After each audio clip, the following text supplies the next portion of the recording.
이 시간에는 존재하는 모든 것이 다 소중합니다 라는 제목으로 누가복음 15장 11절부터 32절의 말씀을 통해서 하나님의 말씀을 나누도록 하겠습니다.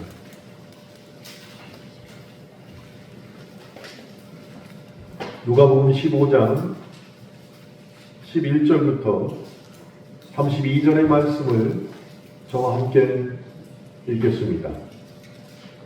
또 이르시되 어떤 사람에게 두 아들이 있는데 그 둘째가 아버지에게 말하되 아버지여 재산 중에서 내게 돌아올 분깃을 내게 주소서 하는지라. 아버지가 그 살림을 각각 나눠 주었더니 그 후 며칠이 안 되어 둘째 아들이 재물을 다 모아 가지고 먼 나라에 다녔고 거기서 허랑방탕하여 그 재산을 낭비하였더니 다 없앤 후 그가 비로소 궁핍한지라. 가서 그 나라 백성 중 한 사람에게 붙여 사니 그가 그를 들로 보내어 돼지를 치게 하였는데 그가 돼지 먹는 쥐염 10배로 배를 채우고자 하되 주는 자가 없는지라. 이에 스스로 돌이켜 이르되 내 아버지에게는 양식이 풍족한 품꾼이 얼마나 많은가. 나는 여기서 줄여 죽는구나. 내가 일어나 아버지께 가서 이르기를 아버지 내가 하늘과 아버지께 죄를 지었사오니 지금부터는 아버지의 아들이라 일컬음을 감당하지 못하겠나이다. 나를 품꾼의 하나로 보소서 하리라 하고 이에 일어나서 아버지께로 돌아가니라. 아버지도 거리가 먼데 아버지가 그를 보고 시근히 여겨 달려가 목을 안고 입을 맞추니 아들이 이르되 아버지 내가 하늘과 아버지께 죄를 지었사오니 지금부터는 아버지의 아들이라 일컬음을 감당하지 못하겠나이다 하나 아버지는 종들에게 이르되 제일 좋은 옷을 베어다가 입히고 손에 가락지를 끼우고 발에 신을 신기라. 그리고 살진 송아지를 끌어다가 잡으라. 우리가 먹고 즐기자. 이 내 아들은 죽었다가 다시 살아났으며 내가 잃었다가 다시 얻었노라 하니 그들이 즐거워하더라. 맏 아들은 밭에 있다가 돌아와 집에 가까이 왔을 때에 홍학과 춤추는 소리를 듣고 한종을 불러 이 무슨 일인가 물은데 대답하되 당신의 동생이 돌아왔음에 당신의 아버지가 건강한 그를 다시 맞아들이게 됨으로 인하여 살진 송아지를 잡았나이다 하니 그가 노하여 들어가고자 하지 아니하거늘 아버지가 나와서 권한데 아버지께 대답하여 이르되 내가 여러 해 아버지를 섬겨 명을 어기니 없거늘 내게는 염소 새끼라도 주어 나와 내 것으로 즐기게 하신 일이 없더니 아버지의 살림을 창녀들과 함께 삼켜버린 이 아들이 돌아오매 이를 위하여 살진 송아지를 잡으셨나이다. 아버지가 이르되 예 너는 항상 나와 함께 있으니 내 것이 다 내 것이로되 이 내 동생은 죽었다가 살아났으며 내가 잃었다가 얻었기로 우리가 즐거워하고 기뻐하는 것이 마땅하다 하니라.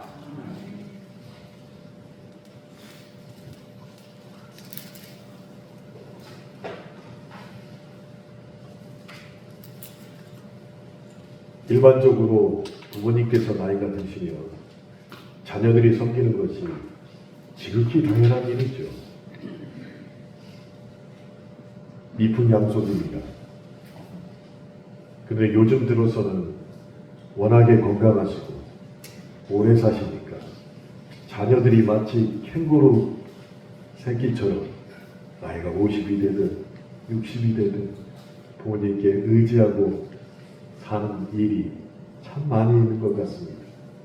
저에게도 그런 일이 있었습니다. 제가 지방의 총무인데 5월 달에 저희 지방에서 원로 목사님들과 담임 목사님들 그리고 사모님들 함께 일본에 성지 순례를 갑니다. 일본에 무슨 성지가 있어요, 목사님? 있어요. 많은 분들이 100년 전에 믿음을 지키기 위해서 참 많이 순교를 하셨습니다. 이제 저희가 가게 됩니다. 총 금액이 93만 원인데 지방에서 63만 원을 보조를 해주고 본인은 30만 원 내면은 그 여행을 가는 거예요. 근데 저하고 원로 목사님은 제가 모시고 가요. 그럼 비용은 누가 내야 돼요? 확실해? 확실해요? 다시 한번 물어볼게요. 비용은 누가 내야 돼요? 저도 당연히 그렇게 생각을 했습니다. 그래서 원로 목사님을 물어보실 때 걱정하지 마시라고 제가 비용 낼 테니까 걱정하지 마시라고. 그런데 이제 부모님 입장에서는 80이 넘으셨는데도 아들이 돈 쓰는 거를 좋아하실까요? 안 좋아하셔요. 그랬는데 제가 기도했어요. 하나님, 원로 목사님 모시고 처음으로 해외여행 가는데 잘 다녀올 수 있도록 가는 동안에 건강하게 하시고 준비하는 기간에도 건강하게 해주세요. 그리고 이 60만 원 큰 돈 아닙니다. 어떻게든 하나님 도와주세요. 내게 제가 해야 됩니다. 그랬더니 이번 중부지방에 부흥회 하면서 제가 광고를 기가 막히게 했잖아요. 그때 그 영상을 보고 부목사가 한 15명, 16명 있는 교회에서 연락이 왔어요. 그래서 어쩐 일이십니까? 그랬더니 우리 부목사님, 부사의 목사님들 모아놓고 세미나를 해달래요. 어떻게 하면 사람의 말을 듣고 위트 있게 그렇게 잘 얘기할 수 있는지 세미나를 해달래요. 그래서 제가 얘기했어요. 그러면은 사례비를 주셔야 됩니다. 공짜로 하는 건 안 됩니다. 당연하지. 목사님 얼마나 드릴까요? 60만 원 주세요. 그러면 해결됐잖아. 그래서 참 얼마나 감사하지 몰라. 그랬더니 간사였던 최명남 목사님이 또 전화가 왔어요. 목사님께서 그랬더니 5월달에 저희 교회 오셔야 되겠어요. 왜요? 그랬더니 똑같은 얘기예요. 부사역자들 세미나를 목사님 모시고 하는 거예요. 그래서 제가 이번에 뭐라고 했을까요? 가야지. 가는데 뭐라고 했을까요? 일본 가서 쓸 돈이 필요하죠. 가서 얘기하려고. 여하튼 간에 부모가 자녀를 공개하는 것, 이게 미풍양속이고 우리에게도 맞는 정서입니다. 그렇죠? 그런데 우리가 읽은 누가복음 15장은 그렇지 않다는 얘기예요. 더 놀라운 것은 교회 안 다니는 사람도 알고 있을 정도로 매우 유명한 얘기가 되었다는 것이에요. 근데 그게 좋은 의미의 유명한 얘기일지 아니면 그들에게 믿음을 멀리하는 유명한 얘기일지는 오늘 속까지 한번 다 살펴봄으로 해결받기를 원합니다. 한 아들이 아버지에게 유산을 받아내서 집을 나가버렸습니다. 이 아들은 가족과 관계를 끊고 자신만의 행복한 미래를 꿈꾸며 집을 나가버렸어요. 그랬는데 막상 집을 나오니까 우리나라 광고에도 있지만 집 나오면 개고생이라는 광고도 있었어요. 집을 나갔더니 결코 호락호락하지 않다는 거예요. 그래서 얼마 안 되어서 그 재산을 다 탕진했습니다. 그리고 돼지보다 못한 인간 이하의 삶을 아들이 겪게 되었습니다. 자존심은 뭉개질 대로 뭉개졌고 정신적으로 피폐하기 시작됐습니다. 그래서 결국 고향으로 다시 돌아오게 됩니다. 그런데 아버지가 동구밭까지 뛰어나와서 끌어안고 동네 잔치를 벌였다는 내용이 누가복음 15장의 줄거리입니다. 이것을 믿음을 가진 사람들은 탕자의 비유라고 얘기하지요. 모든 것을 극도로 낭비한 아들의 이야기, 그래서 탕자의 비유 이렇게 얘기합니다. 그런데 제가 누가복음 15장을 읽고 또 읽어봤더니 이것은 탕자의 비유가 아니라 어찌 보면 탕부의 비유가 맞지 않을까라는 생각을 들었습니다. 그 이유는 모든 것을 극도로 낭비하는 아버지의 이야기일 수 있겠다라는 생각이 들었던 거예요. 아들이 낭비한 것보다 아버지가 낭비한 게 더 많다는 것이 탕자 비유에 숨겨진 의미라는 것입니다. 오늘 우리가 함께 읽은 이 본문은 우리에게 너무나도 익숙할 정도입니다. 그래서 어찌 보면 타성이 붙은 비유가 되어버립니다. 그런 말미암아 아버지와 아들이 얼마나 비현실적인지 우리는 크게 문제 삼지 않는다는 것이죠. 그런데 이 아버지와 아들의 비현실적인 문제가 성경 곳곳에 기록되어 있습니다. 예를 들어 볼까요? 함께 읽었던 본문 중에 12절을 보시면 둘째 아들이 아버지에게 자신의 분깃을 달라고 요청을 합니다.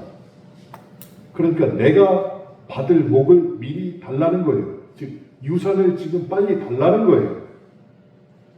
자, 우리가 살고 있는 이 시대를 보면 별로 이상하지 않아요. 부모님이 살아계실 때 증여도 해주니까 뭐 그게 문제가 되겠냐라고 생각할 수도 있습니다. 그리고 어차피 줄 거니까 애 건강할 때 주면 오히려 도움이 되지 않겠냐라고 생각할 수도 있습니다. 그런데 그렇지 않다는 것이에요. 예수님 당시의 중동 문화권에서는 아들이 지금 살아계신 아버지에게 이런 말을 하면 둘 중에 하나입니다. 첫째는 지금 내가 재산 받고 가족과의 관계를 완전히 끊어버리겠다라는 말이 될 수도 있고, 아니면 그냥 아버지가 빨리 죽었으면 좋겠습니다라는 말을 이렇게 하는 것이에요. 내가 가족과 관계를 끊겠습니다. 돈만 주면. 두 번째는 아버지 그냥 빨리 죽으세요 라는 말을 한 것이에요. 그 당시 관습에는 부모가 살아있는 동안에는 결코 유산을 상속해 주지 않기 때문에 부모가 죽어야만 유산을 줄 수 있는 사회였습니다. 그러니까 지금 이 둘째 아들은 멀쩡히 살아있는 아버지에게 유산을 달라고 했습니다. 페류나가 된다는 것이에요. 페류나는 그 당시에는 마을에서 고개를 못 들고 다닙니다. 그런데 아버지는 그 페륜아인 아들보다 한술 더 뜬다는 것이 그 아들이 달라는 대로 다 줘버립니다. 아마 이 비유를 예수님 앞에서 듣고 있는 청중들은 자기 귀를 의심했을 것입니다. 아니, 자식이 그렇게 나오면 아버지가 명예를 지키기 위해서 그 못된 놈을 공개적으로 매질하고 내쫓아 버리는 게 우리의 관습인데 어떻게 아버지가 자식이 달라면 다 줄 수 있느냐 이것이에요. 근데 그 아버지는 그렇게 했다는 것이죠. 아들이 아버지에게 분깃을 달라고 얘기했습니다. 재산 일부는 어차피 자기에게 돌아올 유산이니까 그 분깃을 지금 달라는 것이에요. 그런데 그 다음 구절인 13절을 보면 아버지가 단순히 재산을 나눠줬다라고 기록하지 않습니다. 뭐라고 기록되어 있습니까? 살림을 나눠줬다라고 기록하고 있어요. 아들은 재산을 달라고 했는데 아버지는 살림을 그에게 줬다라고 성경은 말하고 있습니다. 여기에 재산과 분깃과 살림이라는 단어가 한 번씩 나옵니다. 뭐라고요? 재산과 분깃과 살림. 이것이 다 똑같은 의미를 지칭하는 말이긴 한데 쓰는 사람에 따라서 뉘앙스가 다르다는 것이에요. 특별히 여기서 나오는 아버지가 말씀한 살림, 이 뜻은 헬라어로 원문으로 보면 비오스라는 단어를 쓰고 있습니다. 비오스. 이 비오스가 무슨 말에 파생되었냐? 바이오입니다. 여러분 지금 뭐 제3차 산업인 바이오 산업 우리 이렇게 많이 쓰잖아요. 이 바이오가 비오스에서 파생된 말이에요. 그래서 이 바이오 산업, 이게 무슨 뜻이냐 한글로 바꾸면 생명산업이에요. 생명산업. 그러니까 생명이라는 단어로 바꿔서 12절을 읽어보면 아들은 아버지에게 재산을 달라고 하는데 아버지는 아들에게 생명을 주었습니다 라는 뜻이 된 것이죠. 아들은 재산을 주세요 했는데 아버지는 살림을 주었다, 자기 생명을 아들에게 주었다는 것이에요. 제가 13절을 다시 한번 읽어볼게요. 그 후 며칠이 안 되어 둘째 아들이 재물을 다 모아가지고 먼 나라에 가 거기서 허랑방탕하여 그 재산을 낭비하더니, 이렇게 기록하고 있습니다. 아버지가 넘겨준 비오스 그 생명을 아들은 며칠 안 되어서 재물로 다 바꿔버렸습니다. 눈 한 번 깜짝하지 않고 생명을 돈으로 싹 다 바꿔버렸습니다. 그러니까 이 아들이 그 당시에는 얼마나 페르나이며 얼마나 몹쓸 인간인지를 우리에게 보여준다는 것이에요. 우리에게. 그랬더니 하늘의 정의는 살아있었습니다. 얼마 되지 않아서 아들이 쫄딱 망합니다. 망하는데 그냥 망한 게 아니에요. 쫄딱입니다. 16절을 보면 돼지 먹이가 쥐염 열매인데 사람들이 돼지에게 주는 사료조차 안 주었다는 그 당시에 기근이 된 표현이 나옵니다. 그런데 이 아들이 쥐염 열매를 먹으려고 돼지하고 싸운 것이에요. 짐승보다 못한 취급을 이 아들이 받게 되었다는 것이에요. 그때서야 기억나는 게 있습니다. 고향을 기억하고 아버지를 기억하게 하는 것이에요. 여러분, 맛있는 음식을 보면 누가 생각나요? 제일 먼저 떠오르는 사람. 그 사람이 지금 자기가 제일 잘하는 사람이에요. 어제 우리 이형제들 모시고 청소 끝난 다음에 제가 그토록 얘기했던 장수촌이라는 식당에 갔어요. 5명이 가가지고 식사를 하는데 다들 그릇이 이만한데 이렇게 커요. 3분의 2를 가기도 전에 그릇이 가득 찬 거예요. 가득. 3분의 1까지 왔는데 아직 육류는 담지도 않았는데 그릇이 가득 찬 거예요. 그걸 먹었어요. 그때 내가 화요춘 집사한테 너무너무 참 감사한 얘기 들었어요.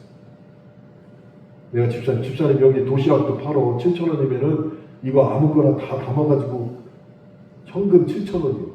부페가. 그랬더니 우리 황현춘 집사님이 뭐라고 하냐면, 도시락 하나 싸가야 되겠어요. 가서 우리 집사람 중에 도시락을 싸가야.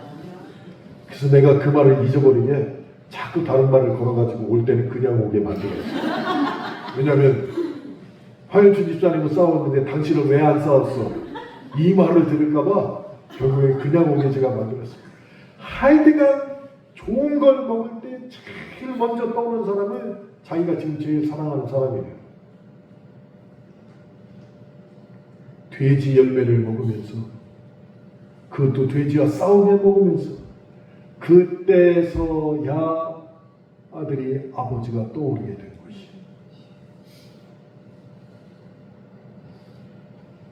이제 한번 아버지 입장을 볼까요? 아버지도 보통 내기가 아닙니다. 20절을 보니까 이에 일어나서 아버지께 돌아가니라 아직도 거리가 먼데 아버지가 그를 보고 측은히 여겨 달려가 목을 안고 입을 맞추니라고 기록되어 있습니다. 아버지가 그를 멀리서 보고 있었습니다. 이게 무슨 사실입니까? 아버지가 집 나간 아들을 집 나간 이후로부터 내내 기다리고 있었다는 뜻이에요. 아버지. 어쩌면 아버지는 매일 몇 시간씩 집 현관에 앉아서 아들이 오기를 고대했을 것입니다. 그러다가 동구방 멀리 아들이 왔을 때 아들이 먼저 아버지를 발견하는 게 아니라 아버지가 아들을 먼저 발견합니다. 그때 아버지의 가슴이 통증이 시작됐을 것이에요. 그래서 이걸 성경에서는 뭐라고 기록하고 있냐면은 아버지가 아들을 볼 때 측은히 여겼다라고 성경은 기록하고 있어요. 측은히 여겼다의 뜻은 창자가 끊어지는 아픔이 있었다는 뜻이에요. 그 아버지가 그렇게 아파하며 실패한 아들에게 지금 달려가는 것이. 우리는 이 모습을 그리 특별하게 생각하지 않을 수도 있습니다. 그런데 예수님 당시에 이 이야기를 주님 앞에서 듣고 있었던 청중들은 이 얘기를 듣자마자 깜짝 놀랄 수밖에 없었다는 것이에요. 왜냐하면 중동에서는 채통 있는 남자들은 결코 뛰지 않는다. 우리나라 양반하고 비슷해요. 결코 뛰지 않아요. 그런 경박한 뜀박질은 아이들이나 지체 낮은 사람들에게 어울리는 일이라 그들은 결코 뛰지 않습니다. 그런데다가 그들의 옷을 한번 생각해 보세요. 옷이 그냥 위에서부터 아래까지 통짜잖아요. 그러니까 뛰려면 어떻게 해야 돼요? 옷을 여자처럼 걷어 올리고 뛰어야 된다는 것이에요. 한 집안의 가장으로서는 도저히 상상할 수 없는 일이고 수치가 되는 일입니다. 그런데 이 탕자의 아버지는 전혀 아랑곳하지 않고 옷을 걷어 올리고 달려가서 그 아들을 끌어안고 입을 맞추게 됩니다. 그리고는 종들에게 가장 좋은 옷과 신발을 가져와서 입히라고 명령합니다. 그리고 손에는 가락지를 끼우게 됩니다. 그런데 여기서 말하는 가락지는 장신구가 아닙니다. 이 가락지는 계약서에 서명하고 편지를 봉인하는 반지인데 오직 귀족만이 쓸 수 있는 그 당시 중동 사람들의 필수품이었어요. 귀족들만 쓸 수 있는 필수품. 그러니까 이 사람은 결국 뛰지 않는 사람이었어요. 근데 뛰게 했다는 것이.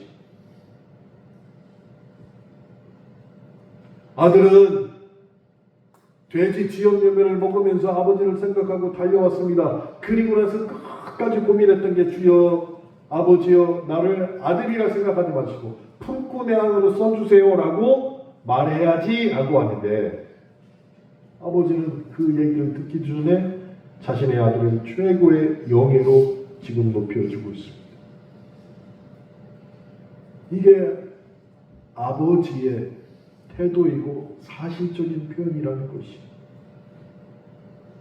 저도 일주일에 한 번 아들은 아니지만 딸을 맞이합니다. 일주일에 한 번 오잖아요. 그래서 다시 가잖아요. 얘가 올 때가 가슴이 벌렁벌렁거려요.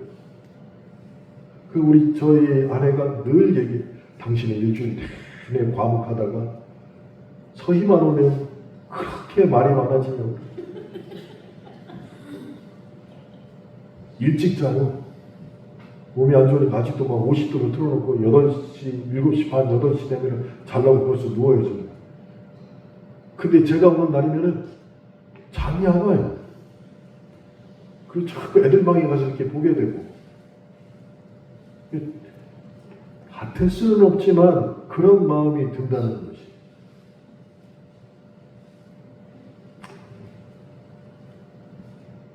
자, 이 두 사람, 아버지와 아들을 보면 사실은 비현실적이에요. 예수님 당시에 이 사실을 듣고 있던 사람들은 야, 이거는 진짜 비현실적이다. 소설에나 나온 얘기다. 그런데 이제 진짜 같은 이야기가 그 다음에 이어집니다. 큰 아들의 이야기가 그 당시에 현실적인 이야기예요.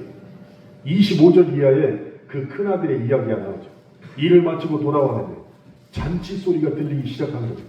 그래서 종을 불러서 물어봅니다. 그랬더니 종이 말해주지요. 당신 동생이 돌아왔는데 아버지가 제사를 상징하는 살진 송아지를 잡아서 지금 잔치를 벌이고 있다는 것이. 이 얘기를 들은 큰아들이 얼마나 열이 받았는지 모릅니다. 얼마나. 지금 얘기로 돌리면 부모님을 모시고 사는 사람하고 멀리 떨어져 있는 동생들이 전화 한 통화로 아버지 어머니 잘 지내셨어요? 아유 예. 집에서는 맨날 모시고 사는 거예요. 근데 부모님 보면 누구한테 더 마음이 신경 써요? 야 걔는 매일 전화한다 야. 걔가 더 나은겨. 너는 같이 있지만 전화도 안 하잖아. 아 전화를 왜 같이 있는데? 근데 걔가 더 나은겨. 지금 똑같은 상황이야. 이 아들이 서운할 만하다는 얘기예요 지금. 그게 29절하고 30절에 기록되어 있습니다. 같이 한번 읽어봅시다. 15장 29절 30절. 아버지께 대답하여 이르되 내가 여러 해 아버지를 섬겨 영을 어김이 없거늘 내게는 염소 새끼라도 주어 나와 내 것으로 즐기게 하신 일이 없더니 아버지의 살림을 창녀들과 함께 삼켜버린 이 아들이 돌아오매 이를 위하여 살찐 송아지를 잡으셨나이다. 이게 현실적인 얘기라는 얘기. 이게. 그런데 우리 한글 성경에는 빠져 있는 이야기가 있습니다. 헬라어 원문 성경을 보니까 이 아들이 얼마나 아버지에게 격하게 반응되었는지를 단 한 단어로 설명하고 있어요. 아버지를 향한 아들의 그 첫마디, 그러니까 29절 이때 시작하는 말에 헬라어 원문 성경에 있는데 한글 성경에서는 빼버린 단어가 있어요. 이두라는 단어가 있습니다. 이두. 이 두의 뜻이 뭐냐면 이것 보세요! 이 말이에요. 그러니까 지금 아버지한테 와가지고 막 씩씩거리고 와가지고 아버지라고 부르는 게 아니라 어이! 이것 보세요! 이것 봐! 지금 아버지한테 이렇게 얘기했다. 정말로 버릇없어요. 그렇지 않습니까? 그리고 그 다음부터는 이 두라는 단어, 이것 보세요라는 단어를 자기 입으로 얘기한 이후부터는 30절 끝날 때까지 아버지라는 얘기를 단 한 번도 큰아들이 안 했어요. 대신 뭐라고 하냐면 당신이라고 얘기해요. 이 당신이라는 게 억양에 따라서 여러 가지가 돼요. 아내를 당신이 이렇게 좋게 얘기하면 사랑하는 표현이지만 당신 이리 와봐. 이러면 어떻게 돼요? 해보자는 얘기 아니에요 지금. 그 지금 아들이 그래요. 아버지라고 안 불러. 그냥 당신이라고 부릅니다. 그러니까 29절을 제가 원문에 있는 성경으로 직역을 하면 이렇게 됩니다. 이것 보세요. 내가 당신 밑에서 평생 종노릇했는데 도대체 나에게 해준 게 뭐가 있습니까? 지금 아버지에게 이렇게 대드는 말을 큰아들이 하는데 이게 오히려 현실적인 반응이라는 것이에요. 여러분은 누군가의 부모이자 또 누군가의 자녀이기도 합니다. 그러면 이 아들의 태도를 어떻게 생각하십니까? 아주 못된 놈인가요? 아니면 이런 말할 그런 상황에 처해 있구나라고 이해가 되십니까? 어떻게 생각이 되십니까?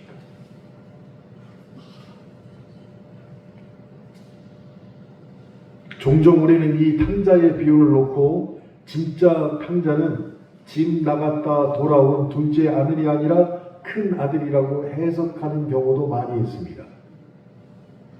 왜냐하면 그는 아버지 곁에 있었지만 아버지의 사랑을 이해하지 못했고 그저 아버지의 재물을 더 사랑했기 때문에 묵묵히 있다가 화가 폭발한 것이라고 설명하기도 합니다. 그런데 그게 맞는 해석일지는 모르겠지만 분명한 건 우리는 이 탕자의 비유를 놓고 수사관처럼 누가 탕자인지 그리고 왜 탕자인지에 온 관심을 기울이는 것도 사실이기는 해요. 도대체 탕자가 누구냐? 돌아온 아들이냐? 큰아들이냐? 이것만 중요하게 생각한다는 것이에요. 그리고는 회개하고 돌아온 탕자를 사랑하는 아버지가 바로 하나님이시라면 하나님이 그를 받아주셨다. 그러니까 무조건 회개만 하고 돌아오면 된다라고 쉽게 결론을 냅니다. 그리고 그게 가장 보편적인 해석 방법이기도 합니다. 저도 그렇게 이 본문을 읽었고 설교도 그렇게 했습니다. 그러다가 지난주에 이 설교를 준비하면서 누가복음 15장을 전체를 다시 읽고 묵상을 해봤습니다. 그랬더니 조금 다른 생각이 들기 시작했어요. 누가복음 15장 전체를 여러분도 오늘 꼭 읽어보시길 바랍니다. 누가복음 15장 1절을 보면 이렇게 시작합니다. 모든 세리와 죄인들이 이 말씀을 들으러 가까이 나아오니 라고 시작을 합니다. 예수님에게 세리와 죄인들이 찾아왔다는 소리이지요. 그러자 바리새인들과 서기관들이 수군거리면서 이렇게 말합니다. 이 사람이 죄인을 영접하고 그들과 함께 음식을 먹는도다라고 얘기를 하기 시작합니다. 결코 듣기 좋은 말이 아닙니다. 이 말의 뜻은 무엇이냐? 예수님이 만나지 말아야 할 사람들을 지금 만나고 있다는 뜻이에요. 이 소리를 들은 예수님께서 누가복음 15장 3절에서 그 이하로부터 세 가지 비유를 들려주시는데 그 마지막이 탕자의 비유예요. 그럼 그 앞에 있는 두 가지 비유는 무엇이냐? 잃은 양 비유이고 잃은 드라크마 비유 이것입니다. 그리고 오늘 우리가 함께 읽은 탕자의 비유, 잃은 아들 비유 이 세 가지 비유를 누가복음 15장을 통해서 우리에게 말씀하고 있다는 것이에요. 이 세 가지 비유의 공통점은 잃은 것을 찾게 되었다는 비유입니다. 잘 아는 것처럼 100마리 중에 한 마리, 동전 10개 중에 하나, 두 아들 중 하나 이렇게 점점 간격이 좁혀집니다. 그러면서 예수님이 말씀하고 싶은 것이 점점 명확하게 드러난다는 것이에요. 도대체 무슨 말씀을 하려고 그러느냐? 그냥 버려도 되는 존재가 없다라는 것을 우리에게 지금 말씀하시는 것이죠. 그래서 존재하는 모든 것이 다 소중하다는 것을 누가복음 15장 이 세 가지 비유를 통해서 우리에게 말씀하고 있다는 것이죠. 여러분 하나하나 다 귀하다는 것이죠. 하나하나.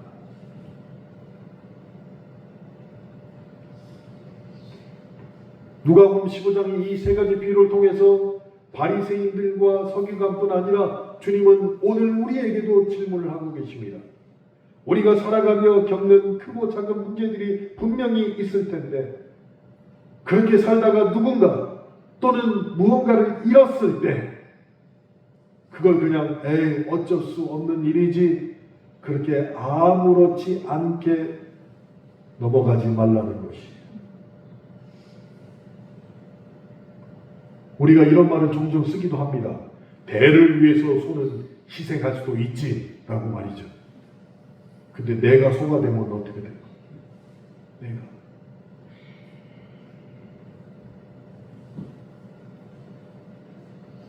예수님 당시를 생각해 보세요.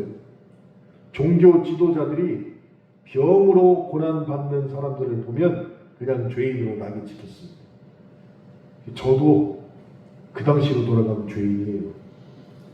뇌경색을 앓고 있으니까 나도 죄인이에요. 손지사님도 큰 죄인이에요. 하여튼 수술 받은 사람들 다 죄인이에요. 여기는. 응? 코로나 걸렸던 사람들도 다 죄인이에요. 다 죄인. 죄인으로 낙인 찍혔다는 말은 다른 말로 표현하는 무엇이냐?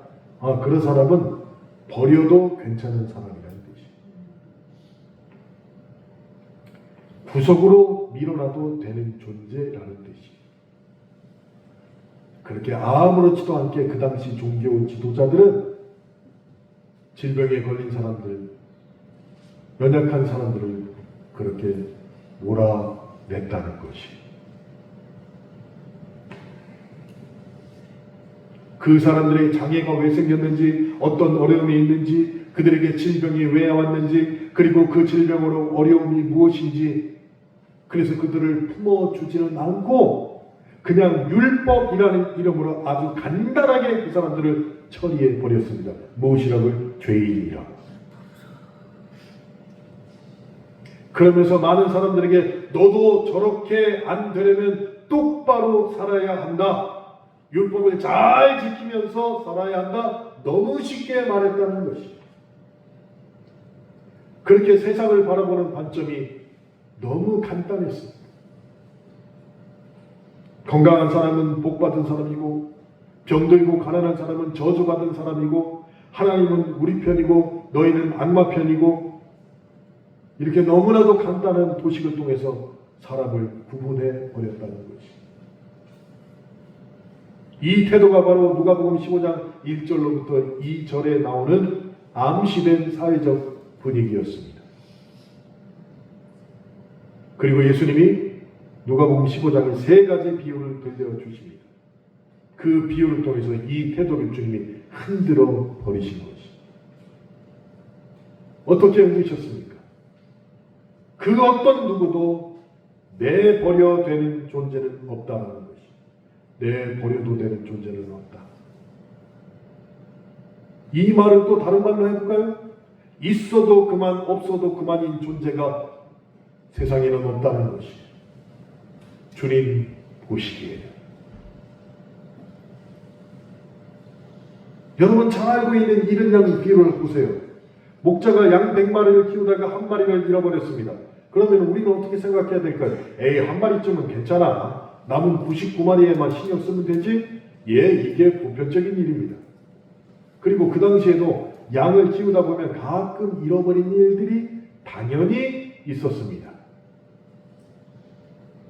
그런데 예수님은 뭐라고 하십니까? 그 잃어버린 양 한 마리도 소중하다고 말씀하신 것이.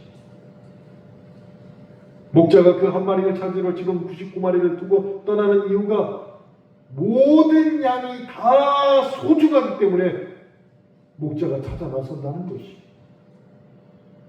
그래서 결국 그 양을 찾고 이 목자는 온 동네에 잔치를 벌입니다. 그 잔치를 생각해 보세요. 수지 타산 말도 안 되는 잔치가 벌어진 것이에요. 양 한 마리보다 더 큰 비용을 들여서 지금 잔치를 벌이고 있는 것이에요. 그 이야기를 듣고 있는 모든 사람들이 다 합니다. 야, 이거 과일도 너무 강한데? 그런데 예수님께서 그 사람들에게 지금 하고 싶은 얘기의 중점은 무엇이냐? 모든 생명은 하나하나 다 귀하다는 것이. 이번 산불 피해를 당한 우리 동포들이 있습니다. 얼마나 무섭고 힘들었어요. 저는 처음 봤습니다. 불씨가 나니까 바닷가 앞에 있는, 바로 바닷가 앞에 있는 횟집까지 다 타버린 거예요. 더 이상 도망갈 데가 없어서 그들이 바다로 들어갔습니다. 그런데 아직 물이 차잖아요. 어르신들도 많고 100여 명이 물속에 들어갔어요. 참 우리나라 좋은 사람들 많아요. 생계를 위해서 낚싯배 하는 사람들이 있는데 그 배를 몰고 멀리서부터 찾아와요. 그런데 오다 보니까 산에 불이 나서 바닥까지 불똥이 튀겨서 배를 타고 가는데 그 아내가 다 목재잖아요.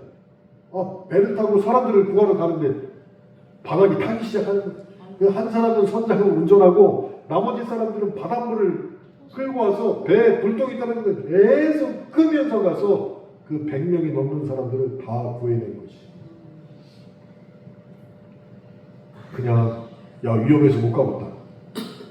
그럼 어떻게 돼요? 아마 물 안에 있어도 다 수상됐을 것이. 근데 그 노인분들은 왜 구하러 갔어요? 생명은 하나하나 다 귀하다. 그래서 오늘 우리가 산불 피해 헌금을 드리는 거예요. 알지도 못하는 사람들입니다. 그러나 주님의 뜻을 그대로 행하기 위해서 드리는 것이죠. 15장 8절부터는 드라크마 비유가 나옵니다. 이것도 똑같습니다. 여인이 10개의 은화중 하나를 잃어버립니다. 그러면은 하나쯤 잃어도 큰일 아니야 라고 넘어갈 수 있습니다. 바쁘게 살다 보면 충분히 있을 수 있는 일입니다. 동전 하나 잃었다고 생각하고 그냥 속 편하게 살 수도 있습니다. 물론 이것이 결혼식에 쓰이는 동전인 것은 우리도 다 알고 있습니다. 하지만 이 여인이 어떻게 했습니까? 온 집을 샅샅이 뒤져가며 잃은 은하를 찾아내고 찾은 뒤에 또 친구들을 불러서 잔치야. 잔치 좀 했으면 좋겠어. 우리. 집에서 뭐 좀 잃어버려봐. 그랬다 찾아요. 그럼 저한테 전화 오세요. 목사님!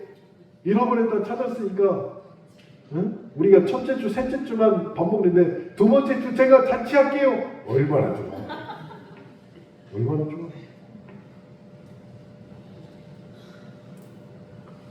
드라크마 비유도 잔치값이 동전 하나와 비교할 수 없어요. 수지 타산이 맞지 않아요. 오히려 이 사람은 잔치를 함으로써 자기 재산을 낭비하는 사람이 될 수 있습니다. 그런데도 한다는 거지. 왜요? 다시 한번 말씀드립니다. 존재하는 모든 것이 다 소중하고 귀하기 때문입니다. 세 번째, 오늘 본문에서 읽었던 탕자의 비유도 우리가 비슷하게 읽어야 되죠. 이 이야기에서도 아버지는 둘째 아들을 쉽게 포기할 수 있었습니다. 아들이 재산 털어서 집 나가 방탕하게 살았으니까 그냥 아유 저건 내 새끼 아니다 라면서 인연을 끊어도 됩니다. 그리고 당시 사회나 종교 관습으로 봐서 그러는 아버지의 누가 뭐라 할 사람도 없었어요. 하지만 아버지에게 아들은 포기해도 되는 존재, 하나쯤 없어도 되는 잉여 인간이 결코 아니라는 것이에요. 아들이 멀리서 돌아오는 걸 보자마자 달려가 안아주고 잔치를 열어서 아들의 귀환을 축하합니다. 이 세 번째 비유에서 문제가 됐던 건 오직 큰 아들뿐이었어요. 돌아온 둘째 아들에게 초점을 맞추다 보니까 큰 아들의 마음은 종종 묻히기 일쑤입니다. 큰아들은 아버지가 원하는 대로 정말로 착실하게 살았습니다.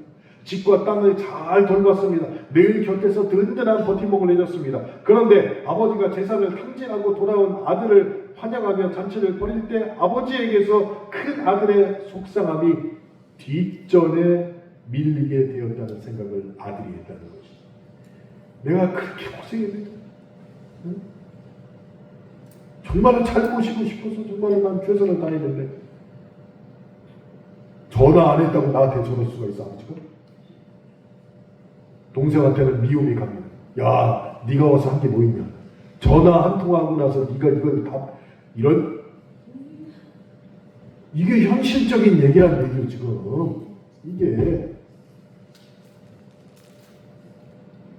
그런데 많은 사람들은 성경을 보고 믿음이 좋다는 사람들은 성경에 있는 이야기를 보고 이렇게 얘기합니다. 에이, 큰아들이 말이야 어떻게 투덜거리고 정말로 큰아들 놈이 이기적이구나. 큰아들이 진짜 아버지 재산만 노리는 나쁜 놈이구나. 이렇게 흉하게 평가하기가 쉽다는 거지. 그런데 그 큰아들이 나라면 나도 큰아들하고 손 들어보세요. 하여튼 큰아들은 여기서 우리가 연대를 해야 돼요. 허인춘 집사도 큰아들인데 손을 안 들고 있어 지금.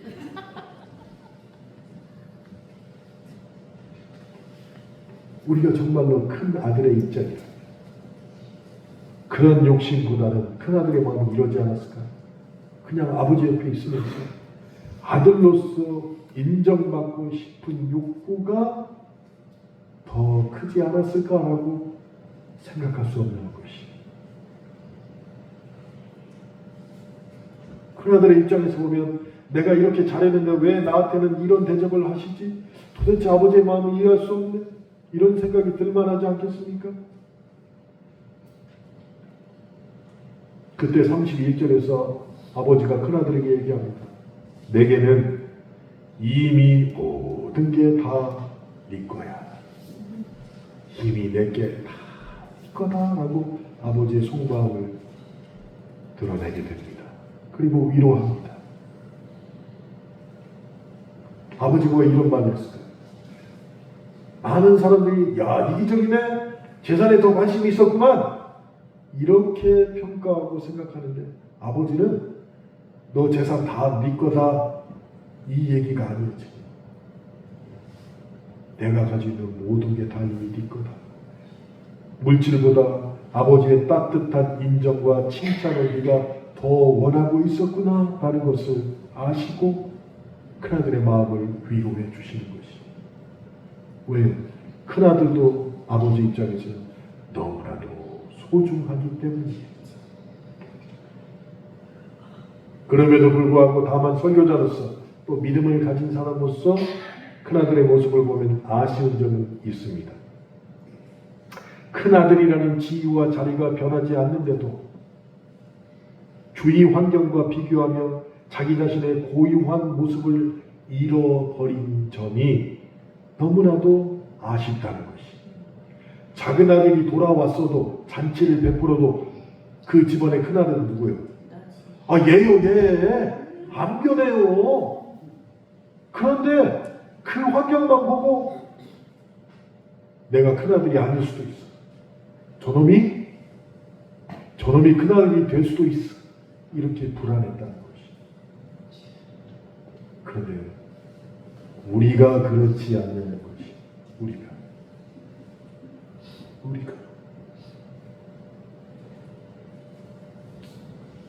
최명관 목사 얘기 여러분 기억하시는지 모르겠어요. 그렇게 열심히 했던 목사님이 계시대요. 제가 이렇게 얘기를 나눠보니까 아니 장로님이 계실 때 그 교회 세미안 교회에 있었어요. 목사님 제 마지막 교회는 여기입니다. 제가 뭐 교회 헌금부터 시작해가지고 건축하는데 목사님 저에게만 맡겨주십시오. 저희 부부가 최선을 다해서 목사님 잘 섬기겠습니다. 그런데 주보 만드는 전도사가 주보를 만들다가 그 부부의 이름을 빼놨대요. 어떻게 하다가 다음날 다른 교회로 갔대요. 야! 어떻게 헌금도 제일 많이 하는 우리 부부 이름을 주보에서 뺄 수가 있냐? 야, 이것도 아주 나쁜 놈이네, 흉한 놈들이 하고 다른 교회로 가버렸대요. 찾아와서 걱정하지 마십시오. 목사님 위해서 제가 정말 모든 걸 바쳐서 이 교회를 살려내겠습니다 했는데 그 사람 말을 난 진심이라고 믿고 최명관 목사도 진심이라고 믿었어요. 그리고 무슨 일이 있어도 그거는 흔들리지 않을 거라고 믿었어요. 그런데 뭐요? 주보에 이름이 빠진 것 때문에 교회를 옮겼다.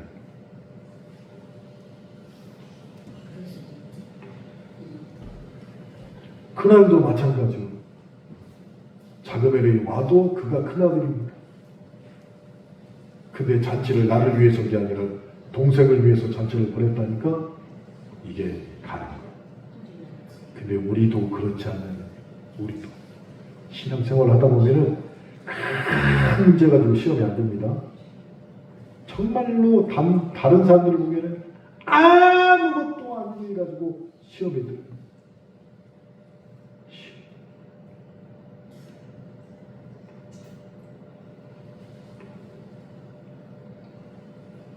누가복음 15장을 여러분 천천히 묵상하다 보면 이 세 가지 비유가 우리에게 이렇게 질문하는 것을 느낄 수 있습니다.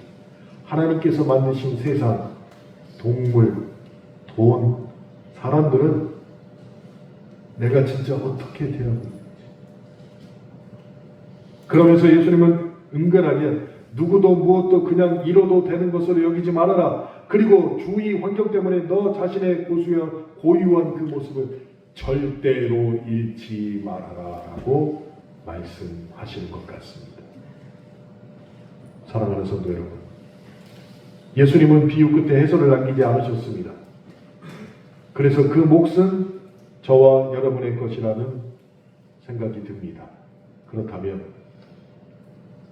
하나님은 양 한 마리, 은하 한 입, 아들 하나까지도 다 소중하다고 말씀하신 것을 우리가 믿고 우리 삶 가운데도 그렇게 사람들을 대하시고 하나님을 대하시기를 주님의 이름으로 축원합니다. 함께 기도하겠습니다.